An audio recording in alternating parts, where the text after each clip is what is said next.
Welcome back. So, today is our fourth official episode.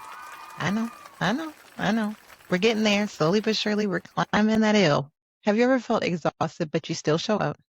And have you ever felt like you cried in your car before work? Or have you ever been successful on paper, but it completely drains you in real life? If so, this episode is for you because we all have been there. And today we're talking about burnout. It really can affect your health. Burnout is not exactly depression, but it's kind of pretty close. Later on, I have a messy story time that fits perfectly into our subject that we're talking about today. And I will give you my HR friendly answer. And I also will be giving you my personal opinion, which is very much a lot of times different than what I would do professionally. So let's get into it. So burnout isn't just being tired. It is a chronic workplace stress that has not successfully been managed. The term was popularized by Dr. Herbert Frenberger in the 1970s and later expanded by Dr. Christina Maslach, who identified three major components: emotional exhaustion, depersonalization, and reduced sense of accomplishment. And don't get these confused with depression. They sound very close, but this is a little different. Burnout is not weakness. It is what happens when your nervous system has been in survival mode for way too long. Burnout is a state of severe emotional, physical, mental exhaustion, which causes prolonged excessive stress, often linked to work or caregiving. So think about those things because if you're doing that, you're taking care of your family. Let's say, millennials right now, we're getting into that phase where we're taking care of our parents again. So, and I'm telling you right now, raising your parents twice is a dangerous game that nobody ever prepares you for.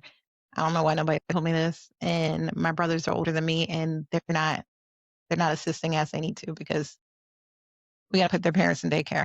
Anyway, leaving individuals feeling overwhelmed, drained, helpless, cynical, and some of us get there. A lot of us. It is characterized by persistent exhaustion, and that does not improve with just rest. So you can't even sleep it off. So you got to get it together. But how? How do you get it together?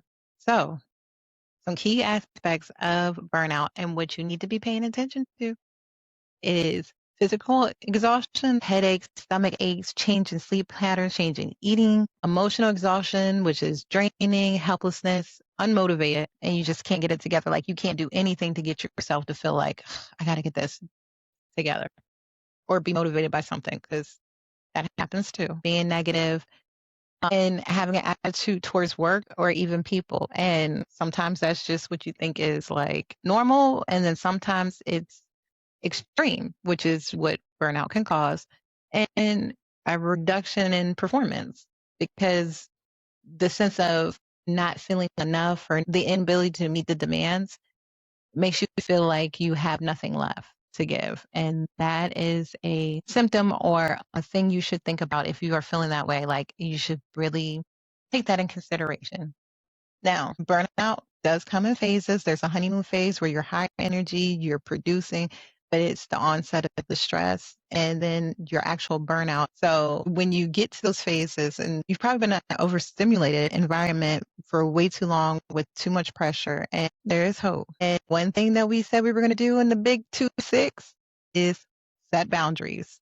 We are going to protect our peace, protect our personal time, and even when that comes to work, prioritizing your rest means take a break to recognize when you need that self-care moment to make sure that you can check in with yourself and say, okay, I need a break. I need something else to give me an outlet besides this. And seeking support, like talking to friends, talking to family, talking to a professional, find your community, find your people. Definitely those things can help. It's unlikely that it's simple exhaustion, which is temporary and will reduce by rest. Burnout is much deeper and long term. So it requires a significant life change in order to overcome it. So think about these things because you really do need to try to focus in. And when you see yourself getting overwhelmed or tired or burning out, you need to be able to recognize what that is and what that means to you.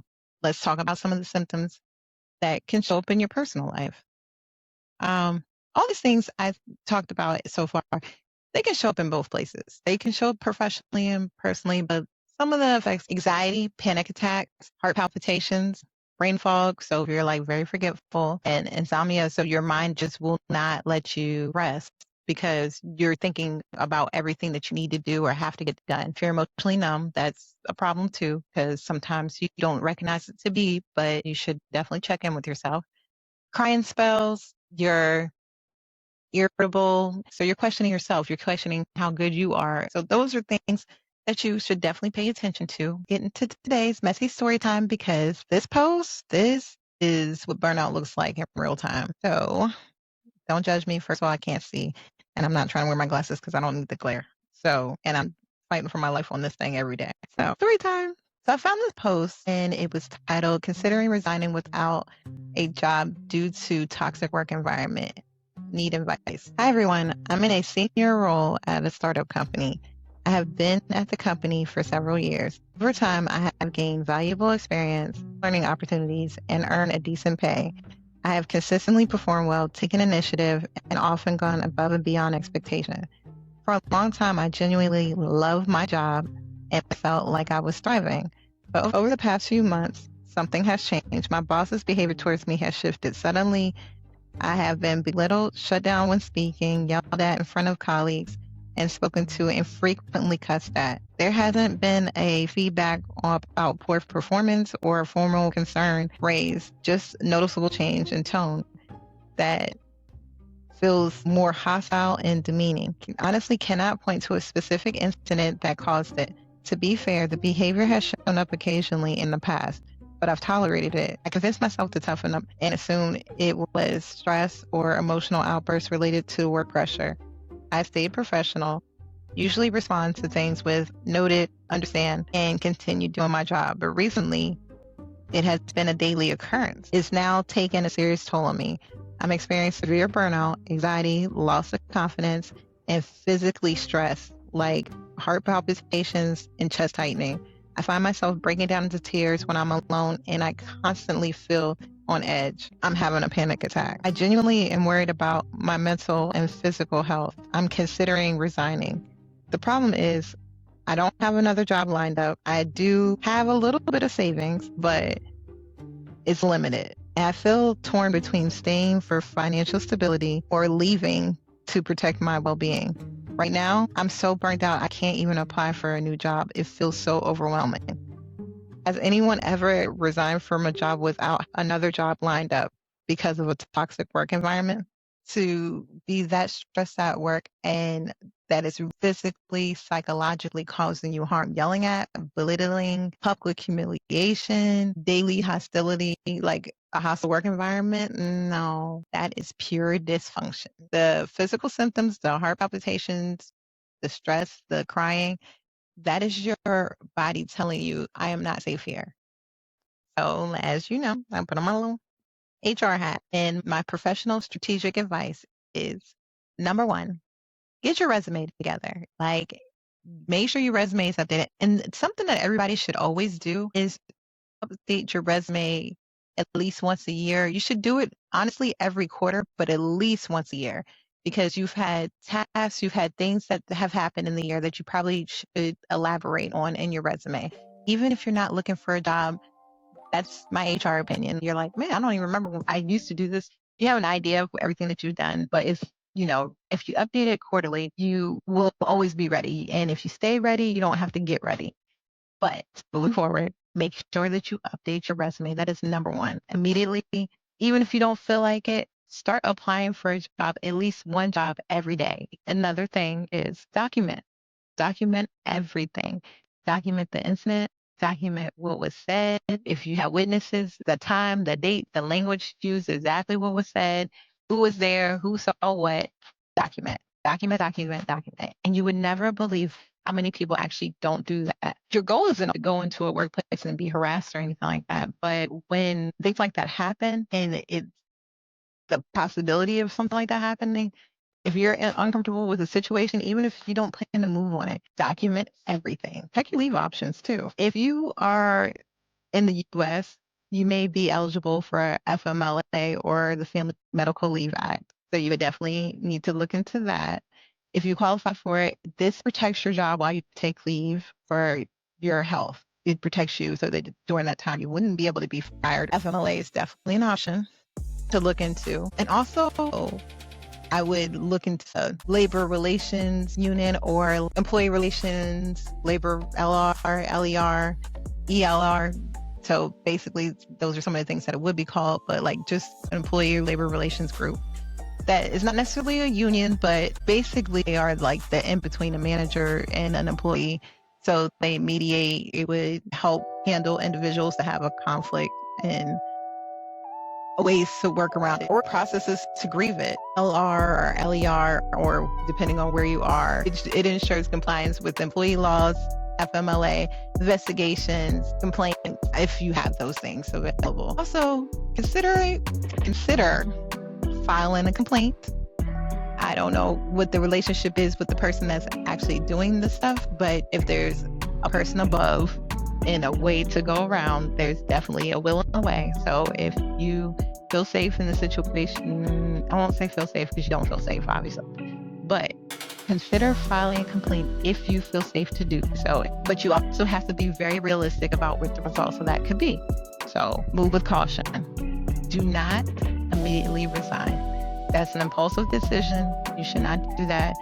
If your finances are limited, you need to plan. It's a matter of planning. It's a matter of being strategic. And that right there is my HR answer. Now, take off my little hats. If you're having heart palpitations and you're crying daily and you are mentally deteriorating and money is important and your nervous system is more important, I would consider some options. And one is a strategic exit. Of course, aggressively job hunting. You need to be applying for a job at least once a day. Quietly disengage. You don't have to make an announcement to pull back. That means do within your job description. No more over and above. No more high achiever. No more giving more than what you're getting back. And yes, we're going to quietly quit, which means protecting your peace, protecting your energy while you are making that exit to stage left. Option B, truly if it's unbearable and mentally it's affecting you, leave. Use your leave or resign. So let's talk about resigning. If your savings realistically allows you to walk away in the short term, do not leave emotionally, leave strategically. So do not let your emotions run you up out the door. Let the strategy let you lead the way out. Burnout makes you feel trapped, but you are not trapped. You're just overwhelmed. And overwhelmed people make permanent decisions based on temporary situations. That is survival mode. And you just need to take a breath and you need to slow down, stabilize your nervous system, and then make a decision. So, some things to do if you are burnt out. Some practical steps that you should think about doing. Reduce your output to sustain your level. Stop volunteering for extra things. We do not volunteer for extra things. We do our job and that's it. We do what they pay us. That's it. Don't go over and above. Don't do all that. If they're stressing you out, cussing you out, like, first off, why are we cussing? Why are we yelling? Are you good? Like, you have to make it awkward. You got to make it awkward. Like, they can't cuss you out. That's crazy. And so stop volunteering. Stop taking on the extra. Take your leave. Prepare the others. PTO. Do not, none of that. Like, when you're stressed out, you call in. If it's a day you wake up and you're like, you know what? Actually, I don't need to be here today. Don't go in. Take your time until you can find something better. Build a routine outside of work. So you should go work out. Get those endorphins going. Let that feel good, that natural feel good. Have a plan outside of work. So like when you are here, have something to look forward to when you're going home. I don't care if it's your favorite dinner. I don't care if it's a pit stop that you make on the way home. I don't care if it's going for a jog, a walk, a gym, a class. Do something else and have a plan so you have something to look forward to every day. And if possible, talk to a therapist. If you can get a therapist or you have access to someone or find somebody that you can talk to and trust, that's the way to go too. And definitely, if you're having physical symptoms like for your health, go get some labs done. Go get tested. Get your stress, get your blood pressure, get yourself done, get yourself like that because you need to make sure your heart is good. Because if you die tomorrow, your job will hire somebody in 2 weeks. So don't ever feel like you're going to go somewhere and just dedicate all this time and energy to a place that does not care about you. So make sure you care about yourself. Get the labs done. And again, 100%. Even when you love your job, I always say apply. Make sure that you make a point to apply for a job at least once a day. Even when you don't feel like it, even if you're just not in the mood, take your time, look around, apply for jobs in your field. If you have some other interest, apply for jobs there too. You never know. Burnout is not a badge of honor. Burnout is a boundary that is waiting to be set. And we talked about that in the Big 2-6. We are what? Setting boundaries. So if you are in a toxic work environment right now, hear me out. You're not weak. You're not dramatic. And you're not crazy for wanting to protect your peace. You deserve a workspace where you are respected. Now, this episode resonated with you. Subscribe on YouTube. Don't miss the next episode. If you have a messy story time you would like to share, send it to me because you might hear it on the next episode. So until next time, protect your peace, protect your health, and do not let burnout convince you that you are the problem. So until next time, bye.